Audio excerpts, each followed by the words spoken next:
Honorable Shri Bhupendra Yadav ji.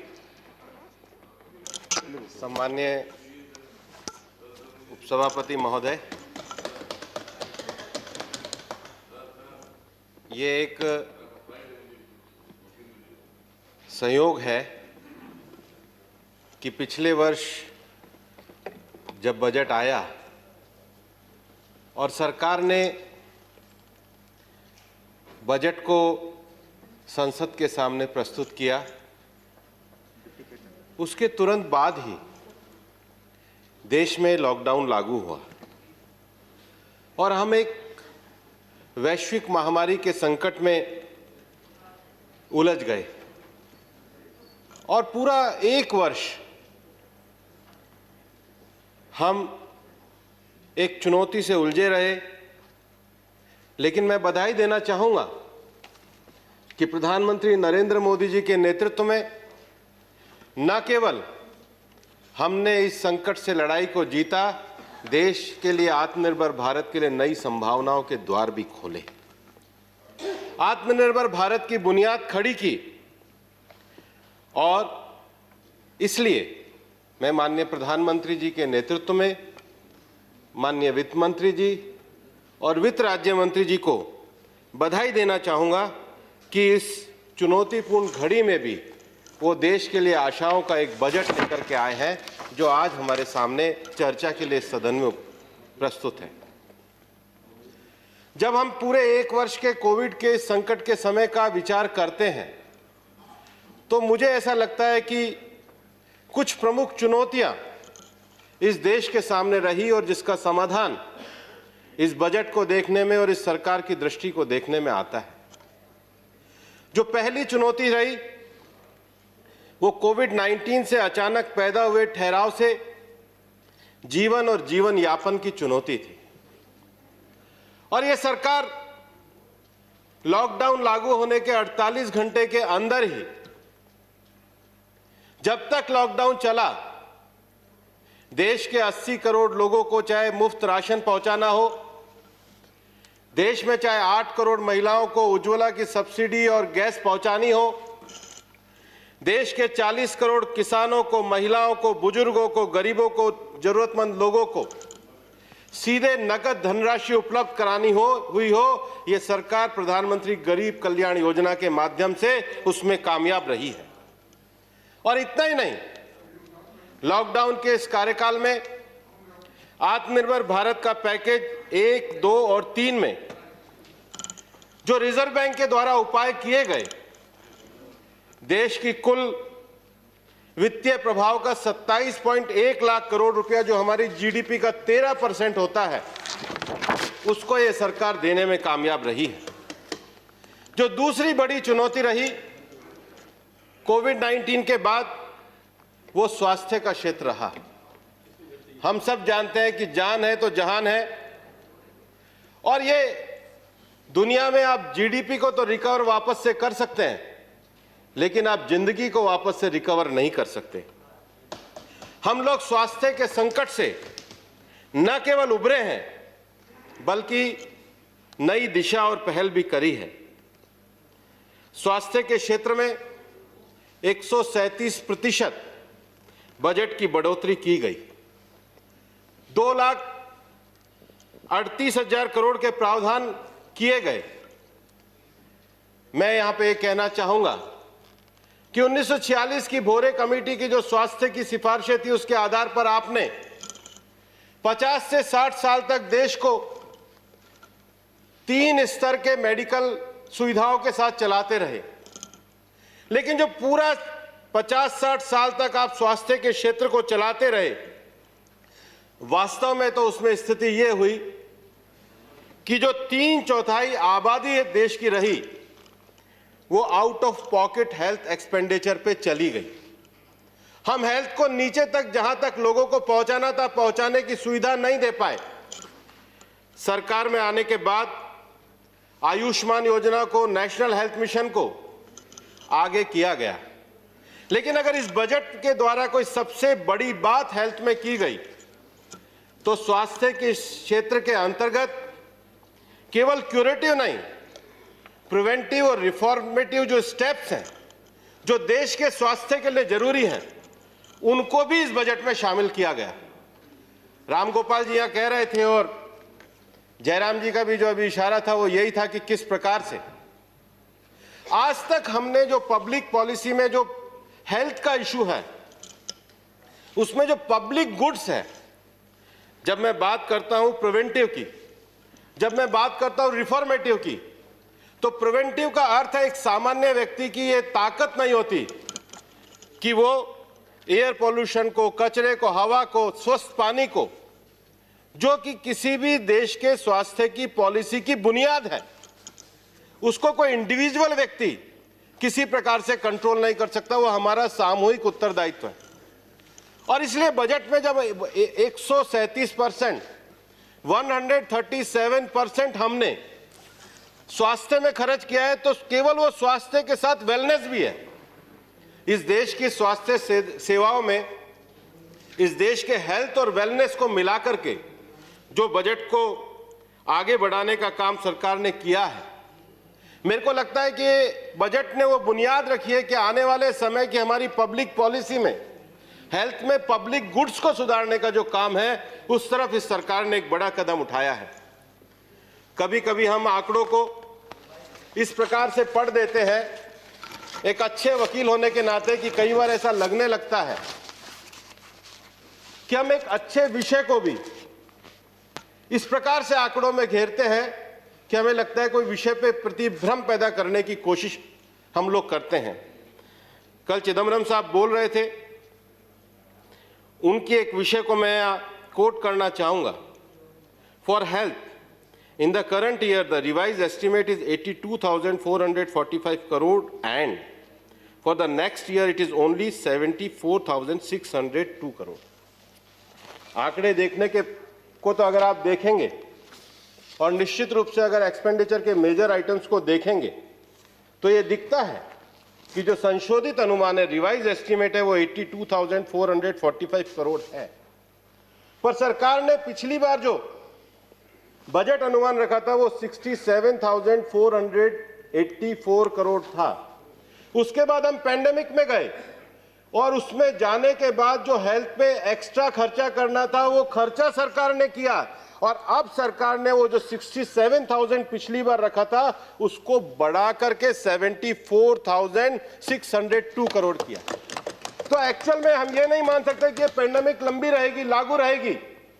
हमने आज देश में कोरोना के आने के बाद वेंटिलेटर की संख्या हो, टेस्ट की लेबोरेटरी की संख्या हो, टेस्टिंग फैसिलिटी का विषय हो, हमने सबको बढ़ाया है। अब ये जनरल कंडीशन में हम जाने लगे हैं। 35,000 करोड़ रुपया अलग से सरकार ने टीकाकरण के लिए रखा है। और इसलिए आंकड़ों को इस प्रकार से पढ़ देना और ये कह देना कि सरकार ने हेल्थ एक्सपेंडिचर में पैसा कम कर दिया है, मेरे को लगता है ये एक किस्म से बौद्धिक ईमानदारी नहीं है। जो तीसरी सबसे बड़ी चुनौती इस पूरे कोरोना के कार्यकाल में रही और जिसको लेकर के बजट में सरकार एक नई नीति के साथ आई है, हम सब जानते हैं कि कोरोना में हेल्थ के प्रभाव के साथ एक जो सबसे बड़ा प्रभाव पड़ा, वो इंफ्रास्ट्रक्चर पर प्रतिकूल प्रभाव पड़ा। कामगारों के लिए एक रोजगार का विषय, वह एक बड़ा संकट खड़ा हुआ। और मैं सरकार को बधाई देना चाहूंगा कि आत्मनिर्भर भारत के 1, 2, 3 पैकेज के आगे बढ़कर के सरकार ने बजट में 5.4 लाख करोड़ का पैकेज देकर 37% की वृद्धि करी है। देश में आशा और विश्वास का वातावरण बना है। जो चौथा संकट सबसे बड़ा सरकार के सामने था, जिसका समाधान बजट में सरकार अपने दृष्टि पत्र में लेकर के आई है, वो देश का औद्योगिक उत्पादन बढ़ाना, एमएसएमई से जुड़े कारोबारियों को नई ताकत प्रदान करना और मजदूरों का संरक्षण करना। ये सरकार के सामने सबसे बड़ी चुनौती थी। हम जानते हैं कि इस पूरे कार्यकाल के दौरान सरकार 4 लेबर कोड लेकर के आई। हम लोगों के देश में लगभग 20 वर्षों से एक जो मांग चल रही थी कि लेबर कोड का सरलीकरण किया जाए। बहुत सारी मजदूरों के क्षेत्र में ऐसे विषय थे, सभी को सामाजिक सुरक्षा देने का विषय था, महिला पुरुषों को समान वेतन देने का विषय था, महिलाओं को समान रात्रि के कार्य में भी, रात्रि की पाली में भी काम करने का अवसर देना था, सिंगल रजिस्ट्रेशन का सिस्टम करना था। लाइसेंस में सरलीकरण करना था, रिटर्न ऑनलाइन करना था।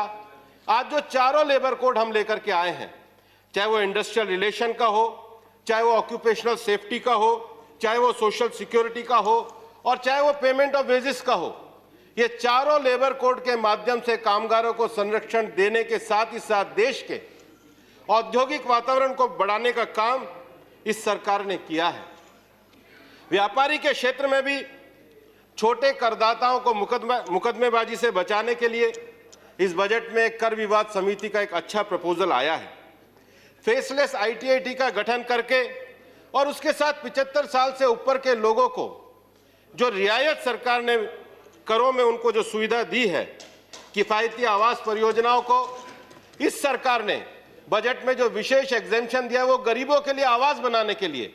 देश में 2022 तक हर छत को जो आवास देने का संकल्प हमने किया है उसको पूरा करने का काम इस बजट में किया, और उसके साथ ही साथ दुनिया भर से भारत में निवेश आए, इसके लिए अंतर्राष्ट्रीय वित्त सेवा केंद्र के निवेश को सरकार ने छूट दी, और कंपनी लॉ का भी क्रिमिनलाइजेशन सरकार ने इस बजट में रोकने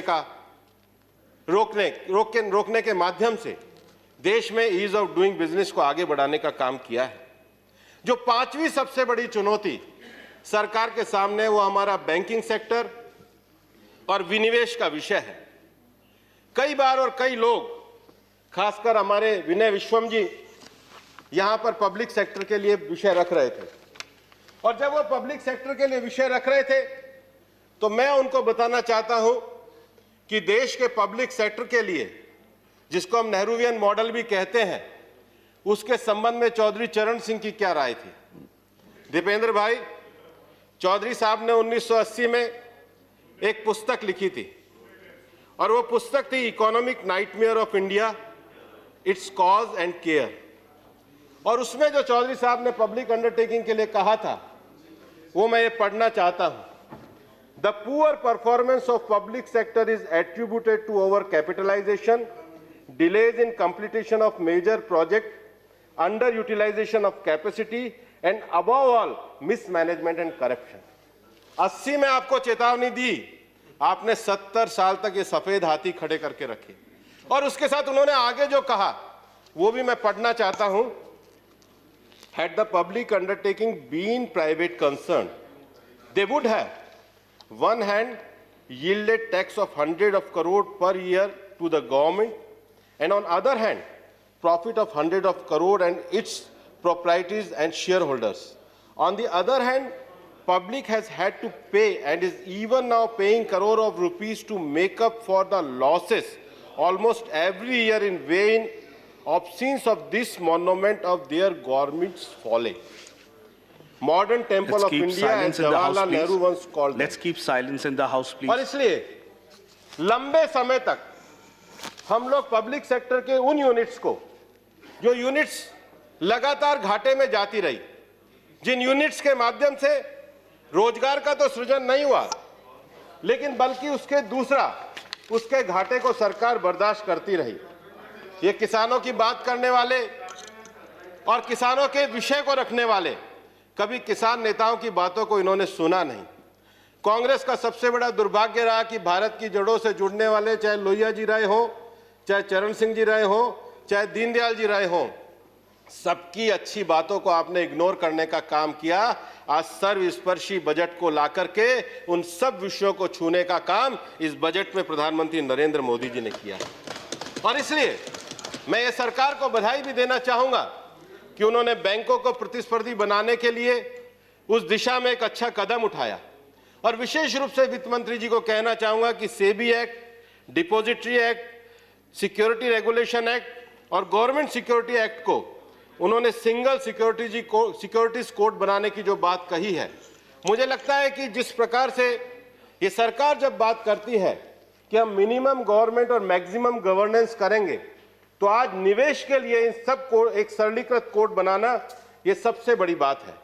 और इंफ्रास्ट्रक्चर सेक्टर में हम भी जानते हैं कि जो बैंकिंग का निवेश रहता है, कई बार मैच्योरिटी मिसमैच का प्रश्न आता है। इस सरकार ने जो कॉर्पोरेट बॉन्ड मार्केट में विश्वास पैदा करने के लिए स्थायी संस्थान बनाने का जो फ्रेमवर्क इस बजट में दिया है, वो एक स्वागत योग्य कदम है। और इस पूरे बजट के अंतर्गत जो भारत की जो मजबूत रीढ़ है वो भारत का ग्रामीण क्षेत्र है, भारत का कृषि क्षेत्र है। ग्रामीण क्षेत्र की जो अवसंरचना है, जो इंफ्रास्ट्रक्चर है, उसको सुधारने के लिए 6 साल में सरकार के द्वारा बड़े कदम उठाए गए हैं। चाहे ग्रामीण क्षेत्रों में प्रधानमंत्री सड़क योजना को पहुंचाने का विषय हो, चाहे हर गांव को बिजली पहुंचाने का विषय हो, चाहे हर गांव में पक्का मकान देने का विषय हो, चाहे हर गांव तक उज्ज्वला योजना पहुंचाने का विषय हो, ये सरकार दूरस्थ ग्रामीण क्षेत्रों का विकास करने में कामयाब रही है। और इसलिए इस बजट के अंतर्गत भी जो माइक्रो सिंचाई परियोजना है, कृषि ऋण के लिए जो 16.5 लाख करोड़ रुपया सरकार के द्वारा रखा गया है, किसानों की फसल बीमा योजना है, और पूर्व में सरकार के द्वारा जो किसान सम्मान निधि को लागू करने का काम किया है, वो इस बजट के द्वारा भी उन स्वागत योग्य विषयों को बढ़ाया गया है। इतना ही नहीं, ग्रामीण क्षेत्र में चाहे डेयरी का विषय हो, मत्स्य पालन का विषय हो, पशुपालन का विषय हो, हॉर्टिकल्चर का विषय हो, सब विषयों का इस बजट के माध्यम से विशेष ध्यान रखा गया है।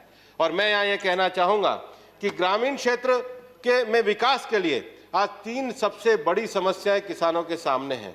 उनका उत्पादन बढ़े, उनका भंडारण बढ़े और उसका प्रसंस्करण हो।